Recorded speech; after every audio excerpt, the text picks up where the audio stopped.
Each year, Microsoft Research hosts hundreds of influential speakers from around the world, including leading scientists, renowned experts in technology, book authors, and leading academics, and makes videos of these lectures freely available.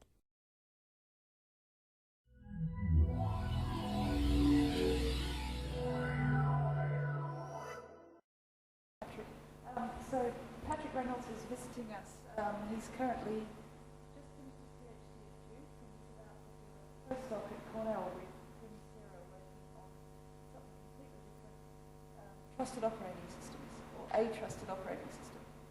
And I invited Patrick because he's done loads of stuff that's actually really similar to things that we're thinking about and with Constellation. And this is a talk from the World Wide Web Conference in Edinburgh that you also gave yesterday. Yeah, pretty much the same talk. Thanks, Rebecca. Thank you, everybody, for coming. So the talk that I'm giving today is called Wide Area Project 5, or WAP5 for short. And it's work that I've done with Janet and Jeff and Marcos at HP Labs and with Amin Vedat at UC San Diego. This was part of my thesis, and as Rebecca said, I presented it at WWW yesterday. The idea here, we've built tools for analyzing structure and timing in wide area distributed systems, and with the eventual goal of debugging structure and performance in these systems. The way we do that is by inferring causal paths through the nodes in a system, where a causal path is generally what happens in a system in response to a user request. It's not always a user request, but in the systems we've analyzed for WAP5, it's always user requests. These causal paths are annotated with the timing at each step, which tells you how long things take, what order they happen in. And the main goal with the tools is to focus further attentions on nodes that are problematic. So we take a fairly hands-off approach to debugging, with the idea being that you can figure out with a little more detail where your problems are, what parts of the network or which nodes in your system, and then focus sort of real debuggers at that point. We applied WAP5 to 2 content distribution networks and to some systems inside of HP. And this is an example from one of the content distribution networks. It's a simplified picture of a CDN called Coral. And this is really just to illustrate what a causal path looks like. So here, this is what I mean by a causal path. You have a client, which is outside of the system. Here, the dotted line indicates the system that we're debugging. The client lives outside and injects a request. And in response to that, there's some processing that happens at a proxy. A message goes to another proxy, processing there, a response, processing, and then finally a response back to the client. And these things all happen in turn, and they form this causal path. You might get a more complex one that's actually a cache miss and has to go out into the real world and get responses from a name server and from an origin server. This has more messages, this has more processing. In both of these, we annotate each step with when it happened and how long it took. So here, I have just a couple of made-up numbers. There's 500 milliseconds of processing at one proxy when there's the cache hit, and there's 250 milliseconds going out to the origin server that's a cache miss. The goal of WAP5 is to expose behavior like this. And so you might look at this behavior and say, that proxy is taking longer than the origin server. That could be a problem. We should look at that proxy and see, is it overloaded? Is the code running on it doing something inefficient? Yeah. Yes. So the proxy nodes here are running the real Coral software with WAP5 attached to it. The orange nodes outside of the dotted line are nodes that we can't actually trace on, which is why we don't really have the behavior in those nodes. What we have is how long it took to go to them and come back. So the goal of the tool is to expose program behavior, which includes performance, timing, and structure, as I've said. We infer this from program traces that we get in a black box fashion. So instead of going through and annotating code, we capture things from actually an interposition library. We capture traces of network activity, and then we infer the behavior from those traces. Any behavior we infer that's unexpected can indicate bugs, either performance or structure bugs. The advantage of the black box approach is it doesn't require source code access. It allows some amount of heterogeneity in that your programs don't all have to be written in the same language or in the same, say, threads versus processes versus events model. You're just attaching this library to a binary and capturing its network activity. One further goal is handling large amounts of data. So for the traces that we had hundreds of nodes running for about an hour and generating millions of events. And so whatever analysis we do has to be reasonably efficient. At the same time, we're trying to get high-level, interesting results out of it. And so we're taking hundreds of megabytes or gigabytes worth of data and boiling it down to a few causal paths so that the user can look at them and say, this is how the system is behaving. And it's sort of a screen's worth of information boiled down from gigabytes worth of traces. WAP5 is actually part of one of three main chapters in my thesis. So I'm going to do a brief overview of what those three are. Project 5 was the first, WAP5 was the second, and PIP I presented a little bit out of order. I presented earlier this month, but that was the third of the three projects. And they're all different approaches to using causal paths to debug distributed systems. With Project 5, that was the first really to introduce this notion of black box causal path debugging. Presented that 3 years ago. And that had two algorithms for inferring causality. WAP5 introduces a third. And Project 5 really only applied to local area systems. So one of the big things in WAP5 was to expand it to larger systems. Project 5 also depended on network tracing, and WAP5 uses interposition, which has a couple of advantages of its own. With Project 5, we characterized the usefulness in terms of false positives and false negatives. So whenever you're inferring behavior from traces, you've actually thrown away a lot of information, or there's a lot of information that's not in those traces that you're trying to reconstruct. And you're always going to you're going to infer paths that don't exist, and you might miss some paths that do exist. And that's fundamental to the black box approach. WAP5, as different from Project 5, was applied to wide area systems in PlanetLab. It used interposition. And we introduced a new inference algorithm that combined some of the advantages from the inference algorithms in Project 5. PIP was the final and most recent chapter. And the goal in PIP was to check the paths that you get out automatically. And to do that, you really have to get rid of false positives and false negatives. So we moved away from tracing and towards explicit annotations, really sort of punting on the problem of accuracy in inference, and instead moved to what can we do by writing expectations and having the computer, after the fact, check and see was the behavior what it was supposed to be. These three tools, including WAP5, have three target audiences. One is primary programmers. These are people who are in the process of writing and debugging their own systems. The next is a secondary programmer. These are people who've inherited a system from somebody else. They probably have access to the source code, but they might not know how it works. They might not even know what the application is doing on a large scale. And so part of this is discovery. They can learn what causes what happens before and after what sorts of loads are on which nodes, using these tools. And because they're not familiar with source code, even though they have access to it, they may benefit particularly from a black box approach because it simply makes the tools easier to apply. And the third audience is operators. And these are people who presumably don't have access to source code, or if they do, they have no interest in actually using it. But they still want to monitor that their applications are running as they should be.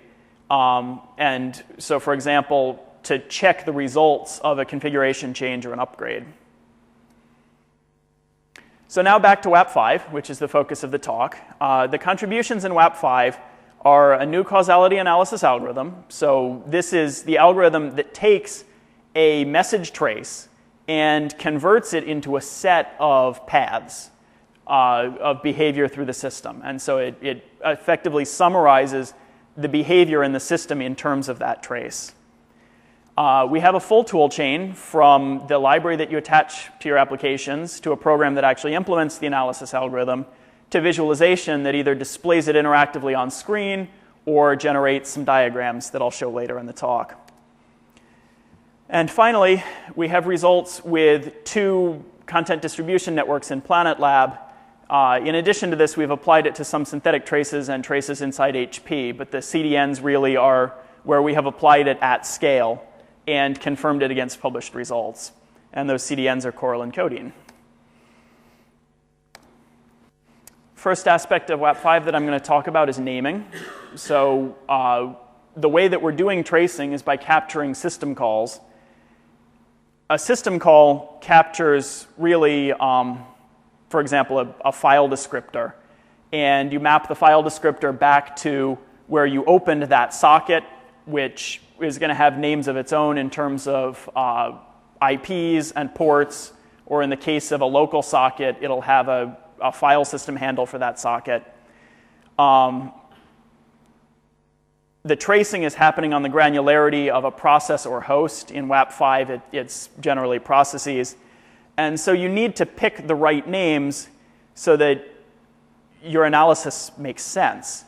And so the names we picked node names for causality. So a node is generally a process. And what that says is when that process receives a message, the message into the process can cause a message out of the process.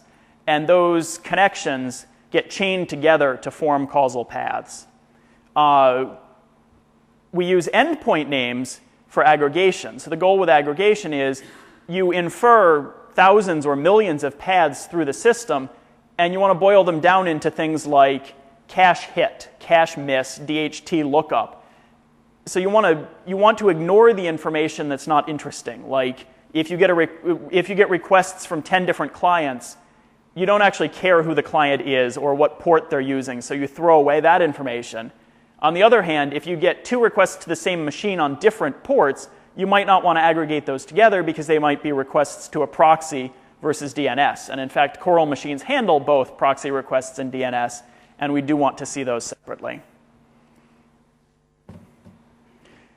As I've said, our tracing model is an interposition library. What it does is capture system calls, whereas in the past we've captured network packets. So the 3 things we considered for tracing network events are sniffing on the network, where you attach a separate machine that's not part of the application, sniffing on the host, where you run TCP dump or Ethereal or something on each machine in your application, and library interposition, where you load something between the application and the C library that captures all calls to socket, connect, close, read, write, and a handful of other things. The reason that we're using, a couple of reasons we're using interposition. One is that when we started this, TCP dump did not work in any useful way on PlanetLab. Also, interposition has lower overhead. Perhaps most importantly, interposition gets you messages at a more semantically useful level. So if you're going to send a 4K buffer or a 64K buffer, if you captured that on the network, you'd get it as broken up into 1,500 byte chunks, and you'd get acknowledgments and background traffic and other garbage. With interposition, you get a single write a 64K buffer. And so you can look at the application is in fact trying to send 64K. You get the granularity of which process or even which thread it is rather than just which machine. So this is an example on the left of what you might get from the interposition library. We have to take a step to turn this into our canonical trace format that we feed into the inference algorithms. This is fairly straightforward. What you've got, you're looking for individual messages sent and received, so that's the trace in the lower right.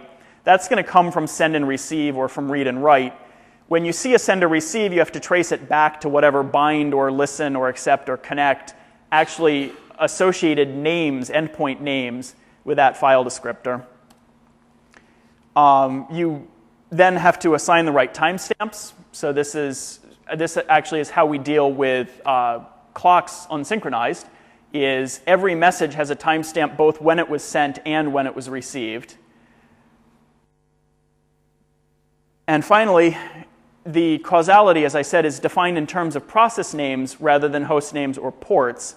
So you take that from the headers in the traces, and the result is this fairly straightforward logical trace of sender, receiver, the timestamp a message was sent, and the timestamp the message was received. Are you? Okay. Yeah, just a quick question. In general, there's not necessarily multiple patterns. That actually is where I was going next. So thank you. You've set it up. There's no slide for it, but right. When you send a message, you might send a 4K buffer and receive it into two different calls in a 2K buffer, for example, and it might not even line up quite that well. UDP is worse because messages can get dropped or mangled or duplicated. And so for TCP, what we do is keep a running counter of how many bytes have been sent and split it into logical messages so that if I send 4K and you receive it as two chunks of 2K, that shows up as two messages in the trace. If I send 4K and you just do something crazy like receive it in a buffer that's 3K, it'll show up as a 3K message and a 1K message. We err on the side of having more messages rather than fewer. For UDP, the interposition library actually knows how long that packet is and has access to the full contents of it. So it takes a checksum and uses the checksum and the timing effectively to say if you see the same checksum twice in times near each other, the packet was duplicated. If a checksum never arrives at about the right time, the packet was probably dropped.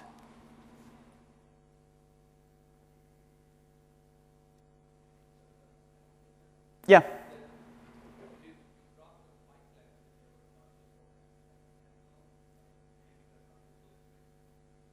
It could be useful information, but no, we do not use it for the inference because we don't have a straightforward way for how that helps causality.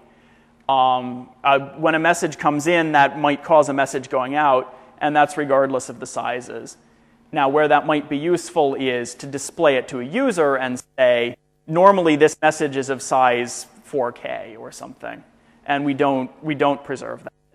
We only use it for figuring out which messages go into this trace. Yeah?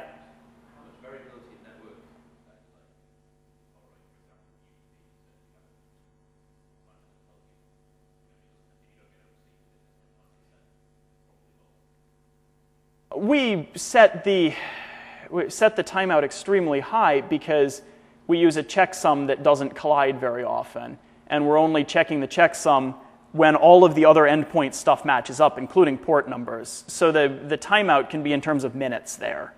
So the network variability isn't an issue.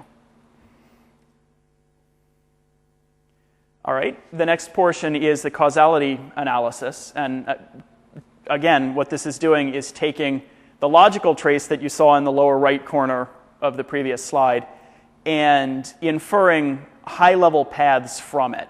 Now, what it's really inferring is instances. So you'll see the same thing over and over again, something like a second-level cache hit to such and such machine. You might see hundreds of times. What we're doing is inferring each individual case, and we'll aggregate them later. One of the assumptions that we make, which is not always right, but was for these for the CDNs we looked at, is that any message sent by a machine has at most one cause. So it either has an input message that caused it, or it had some local cause, like a timer or a failure condition that caused it, and we refer to those as spontaneous messages. So what this doesn't support is, for example, barriers, where you have multiple events arriving to cause one single outgoing event. This is a simplifying assumption we make, is that we're essentially looking for the parent event for each outgoing message. The timeline here, time going down, this is messages as received at and sent by some arbitrary node B. You can see that there's some ambiguity there. So there are two messages that B is sending, BC and BD, And they could have been caused by any of those incoming messages or by none at all. So this is where the ambiguity comes in. There really is not enough information in this trace, even for an arbitrarily intelligent program or human being, to say BC was definitely caused by XB. So what we do instead is make good guesses, use statistics of what happens over the entire trace, and try multiple possibilities. So it's okay to say, with some probability, XB caused BC, with some other probability, YB caused BC, and then we aggregate it over the entire trace on the idea that what's truly happening will rise to the top, because it happens over and over again with some decent probability, and the other things will wash out. We build entire paths by combining these one-hop inferences. So this is the message linking algorithm in a nutshell. We start with the message traces that I showed you earlier.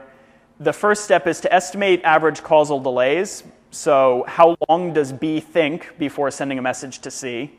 The next is to score possible parents for each message. So you take this message BC and you say, what was it caused by? And the result of that is something that is an intermediate product called link probability trees that are supersets of the actual causal paths, and I'll show you some examples of those. And then we generate causal paths from those, we aggregate them, and the result is patterns that say this path, like a CDN cache hit, happened 10,000 times, or this path through these nodes happened 100 times. So the first step was estimating average causal delay. To do that, you look at all messages into B plus all messages from B to C, and you repeat this for every other pair of machines communicating. So the idea here is when B communicates with C, prior to that it did some local processing, and we're trying to model how much time it spends on average in that processing. To do that, we look at every single time that B talks to C. Then we take the smallest delay before that. We say, what's the proximate message that might have caused that outgoing BC? And so I've circled that here in blue that says, there's the BC message. The soonest thing before it that might have caused it was Z to B. So we take this small time interval. We do it for every message B to C, and we average it. Now, honestly, this might underestimate the average delay, because we don't know for sure that ZB caused BC. It might have been one of these other messages. So we're getting a lower bound, but it's something of about the right order, and it's okay for it to be off, just not by too much. We invert that average D, and we get a lambda, and lambda is a good way to scale exponential distributions. So now what we're doing is modeling the think time at B as an exponential distribution, and we've automatically learned a parameter for how to scale it. Now, I will be the first to admit that not all think times are exponential. In a way, it's a simplifying assumption, but in a way, it's one that we can actually get away with because it's monotonically decreasing. And so what it says is recent things are going to be the most likely causes, and then we use the exponential to say just how much that idea falls off. And we use that to assign probabilities because, again, we can't say for sure what caused it, but we want to assign reasonable probabilities. And that's where the exponential comes in. There's an exponential distribution. And the timeline on the right, so the idea here is that you have the message BC, you're looking for the causes, and you pick those out as points on the exponential. For any given message, again, remember that we're looking for the one cause of the message. We normalize all of those weights that we got from the exponential so that they sum to 1, because if it's one cause, the probability should total 1. We have an extra fudge factor in there for spontaneous action that says if nothing happened recently enough, then you assign some of that probability to the idea that it was a spontaneous action, which is why these numbers don't actually add up to 1. So BC had 3 possible causes plus about a 5% chance that it was spontaneous. BD had three possible causes plus about a 10% chance that it was spontaneous because it was further away in time from all of the things that might have caused it. So we have these trees, and we invert them. So our view now is what might have caused BC. Our view afterwards is what might any individual message have caused. So we say that ZB might have caused BC and or BD, and we carry the probabilities forward. We stack those to get a link tree that looks like this, that you have some message AB that might have caused BC. BC in turn might have caused CG. We combine all of those together, and each edge is annotated with the probability that it's true, based on the exponential normalization and everything else. To generate actual causal paths from this, we say above some threshold, we assume that things are true. So we have these links on the left that are 0.8 and 0.9, and we take those to be true. Below some other threshold, we assume that they're just background noise. So this AB to BD, AB to E, those are low probabilities, so we throw them out. I've indicated in blue here on the right, AB to BF has a close to 50-50 probability. It's a toss-up, and you don't want to assume that it's in either category. So we designate it try both, which means that we generate two trees for it, each with their own probability. And those probabilities are just the product of all of the link probabilities. If you leave something out, it's the complement of the probability. And so AB leads to these other things with a 0.27 probability and a 0.249 probability. Over time, you add up all of these instances, and you get the expected number of times that any individual one of them happened.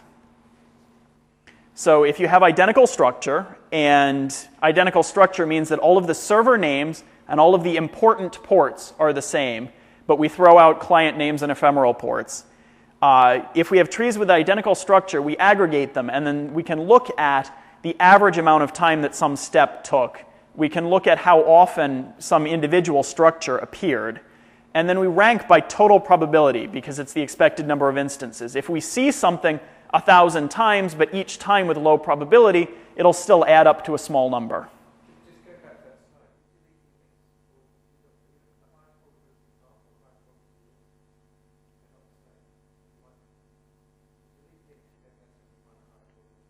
That's correct. We look at the highest probability links, which means that if you had AB, so let's say that here AB probably didn't cause BE, but BE might have caused some later EG or something. It's okay to throw that out, because later we're going to look at BE, which will be the root of its own tree, or we will look at QB, which will be a different root that might have a higher link to BE. So we're not losing any messages by doing this, because we try to root a tree at every single message.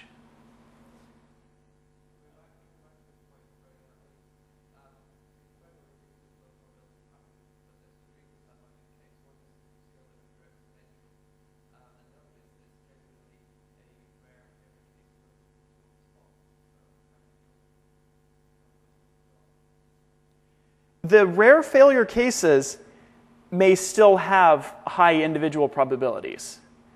I mean, I'm not sure exactly what kind of failure you mean, but if AB calls BC, even if it's only once, you'll still see it that once with a fairly high probability, as long as they're near each other in time. So what you're really missing is if AB calls BC, but it thinks for an extremely long time in between. And that's one that you're just going to miss. If that happens once, and it happens with a very long delay, there's no way you can include it, because there's so much else that looks like that that's just bogus. So essentially what you get bad conditions that happen often, and you get bad conditions that are rare but happen in relative isolation. What you're going to miss is things that are rare and happen in the midst of tons of background noise. Those are gone. That's one of the limitations of inferring. So, yeah.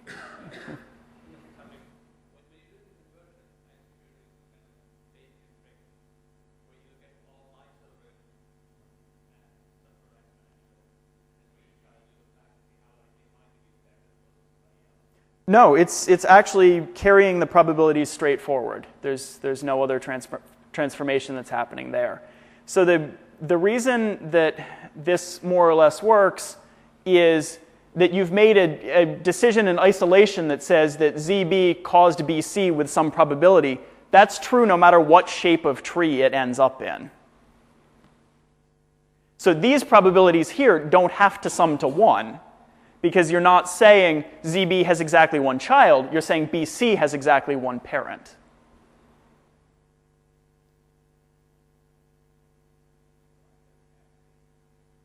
Yeah?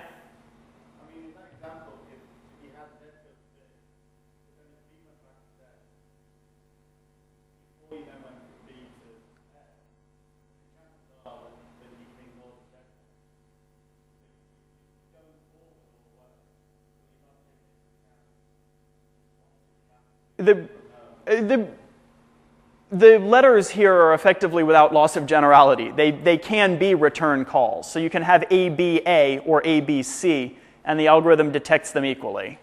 The one thing that's slightly confusing is if you go ABCBA, you'll find a weak correlation between AB and BA. What you'll end up with is two different paths, and the ABCBA paths will be strong, and the ABA paths will be weak. And in the output, you look at it and you say, I am effectively going to ignore the weaker paths that are a subset of the stronger paths.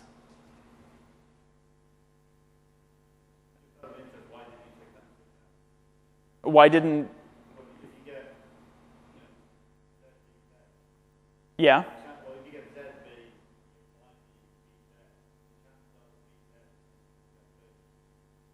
I'm not sure what example. I'm not sure I follow your example. If you have a message from Z to B, yes. and a message from Y to B,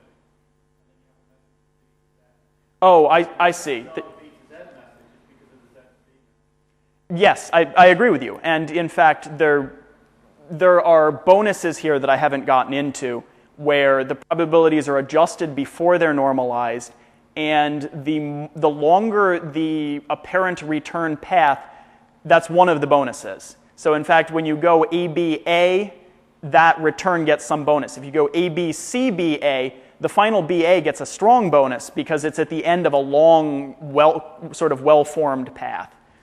So yes, you're absolutely right, and the code does it. I was simplifying it for the talk. Yeah.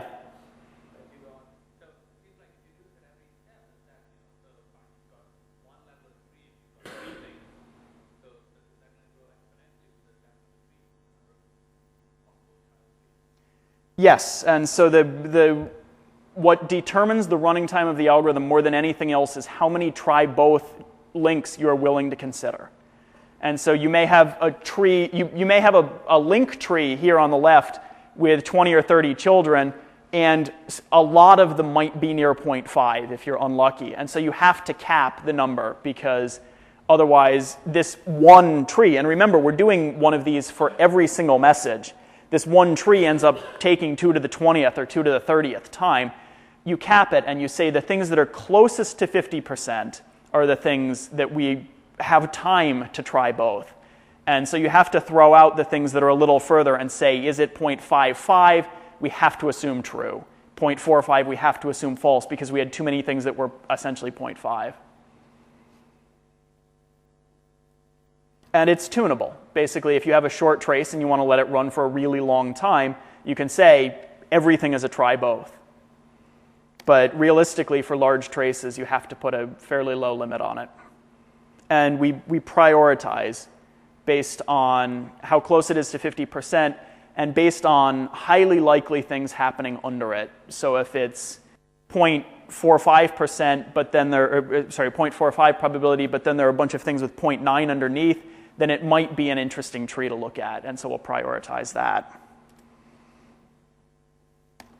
All right, last is results. We applied this to Coral and CoDeeN, which are two content distribution networks in PlanetLab. Here you see our two sort of on-paper visualizations. There's a GUI that I don't have in this talk, but these are the static visualizations. The top is a timeline. The bottom one is a call tree. A timeline obviously emphasizes time. Each box is a processing step, and it's scaled with the amount of time spent. Each arrow, although there aren't any in this picture, is a network latency, a network delay, scaled with the time spent. And then each diamond is a combination of 2 arrows in a box to a machine where we weren't doing tracing. So we actually can't draw the arrows in the box. We have to say, essentially, this is time spent outside of the traced part of the system. And so it's meant to indicate the combination of lines and a box. So for here, we're making calls to an outside DNS server and a web server. On the left is effectively Coral processing. So this is really just overhead because this is going to be a cache miss anyway. This is time spent not working on the request.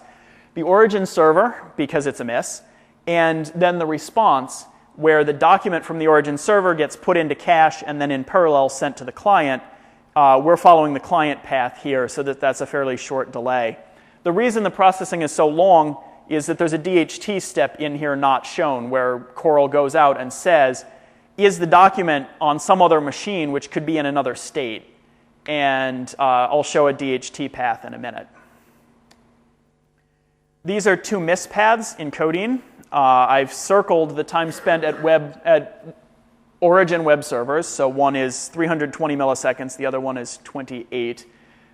Here you can see arrows because we've got communication between 2 nodes that are actually part of CoDeeN. All clients are aggregated together. One thing that we discovered in CoDeeN is that even when it's behaving well, there's a factor of 25 difference between proxy performance. Now that's not a big deal because it's between 0.2 and 5 milliseconds, either of which is quite small for a network proxy.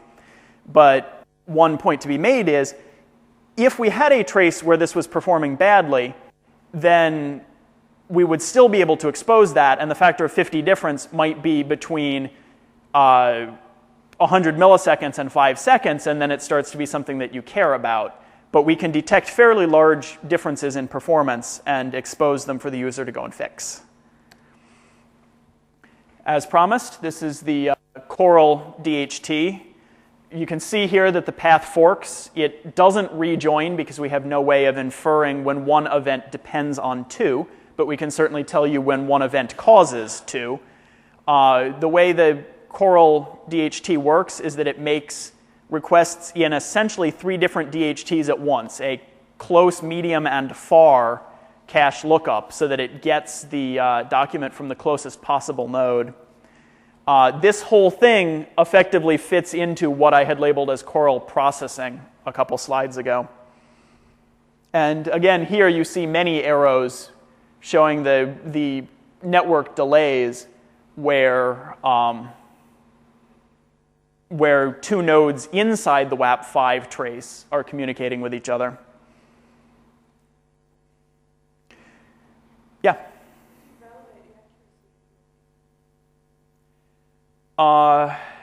In the sense that it matched the description in the paper, yes. So we the misses, the hits, and the 3-level DHT things are all things that were in the paper.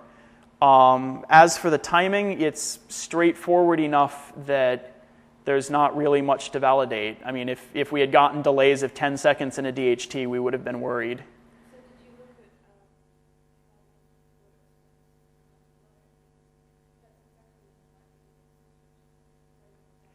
We didn't have any traces under load. So any analysis we did of long delays or high variability or high load was synthetic.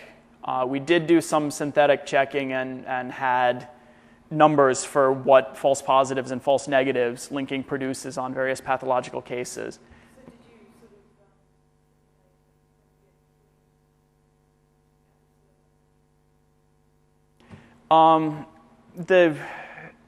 Yes, and parallelism, we call that parallelism, basically where you have 10 messages in, any one of which could have caused the next message out. And that's one of the things where the linking algorithm is not great, is if there's high parallelism at individual points in the system. Now in a CDN, the load is generally distributed all around the system, and so you don't have many requests at one server at one time, so linking was fine. The previous work in Project 5 called Convolution deals better with high levels of parallelism than linking does. So to conclude, the goal of WAP5, which is a set of tools that we've built, is to expose the structure and timing of wide area distributed systems. It exposes causal paths that you look at and you determine how things are performing. You look for anything that's unexpected in terms of the time it takes or the machines that are being contacted in any particular order. And in WAP5, we particularly targeted PlanetLab applications. And so we wrote an interposition library that was well suited to PlanetLab, but also will run outside of it. We successfully analyzed CoDeeN and Coral traces. And by successful, I mean that the structure matched published descriptions in the papers, and the timing matched our experiences using Coral and CoDeeN. We characterized delays at each step, and we found outliers within the context of traces that were performing reasonably well. So at the bottom is the URL for the whole overall project at HP Labs, and I'll take any remaining questions.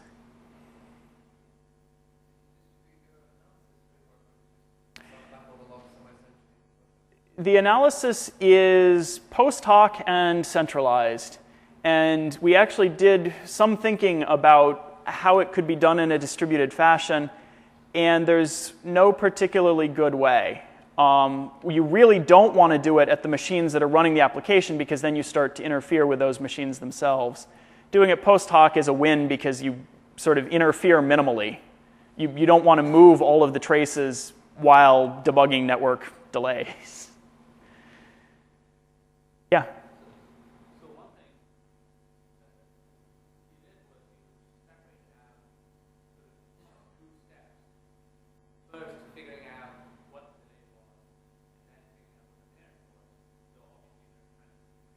So obviously That's right. And so have you thought, I mean, obviously we can't take one method, have you tried the model that kind of solves both of those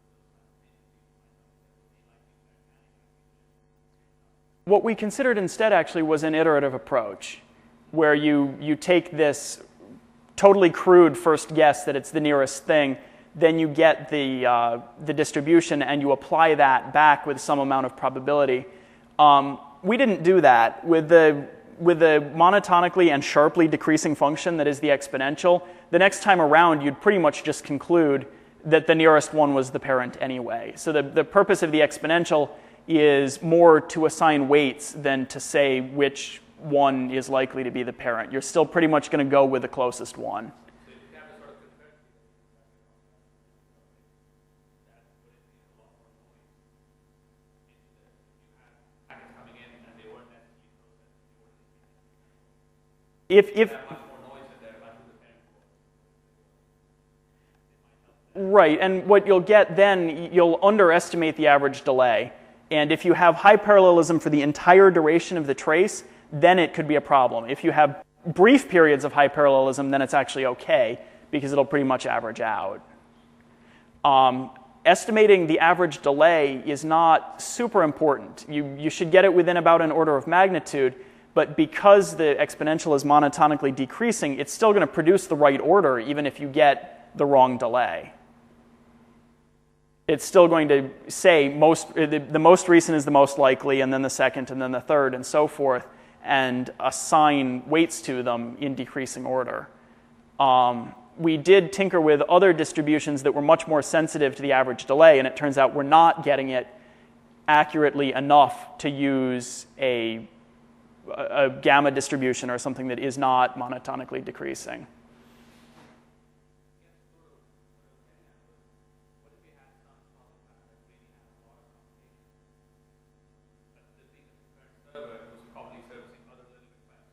Right. If you have several requests outstanding, then it's hard to know which response went with which request, especially if it's not FIFO. Even if it is. You still... If I take 5 seconds to do one particular kind of thing, odds are high that every such 5 seconds will have the function coming in between the message going out. Right. Right. Now, high parallelism like that is something that linking is not particularly good at. In fact, it's something that the whole assumption that each message has one distinct cause is not particularly good at. Because the information isn't there. in the trace. Now, what works better for that is convolution, where you say you're looking at essentially delays rather than looking at a cause for any individual message, and that's a different talk. This applied really well to content distribution networks, where the parallelism is distributed over the entire system, and so on average, no node has a particularly long queue. Usually, the normal queue length is 1. It can go above that, but usually not.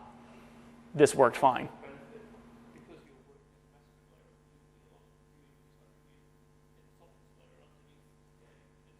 Well, no, it's still some sort of a problem.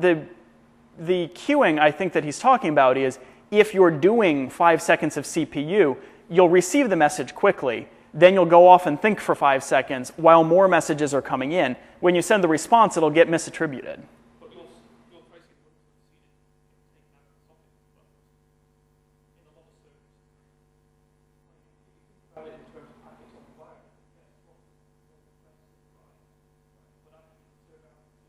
So that much is true. If you're only calling read when you're ready to service a request, then this works fine, and that's true. If it's happening, and then if it's happening in separate processes, I see those as different nodes. And so in both of those cases, it works okay. The only case that's really hard is if you have an event-driven server where you're receiving things immediately and going off and doing a small batch of work and then responding later. And there are applications like that, but CDNs definitely aren't. Yeah.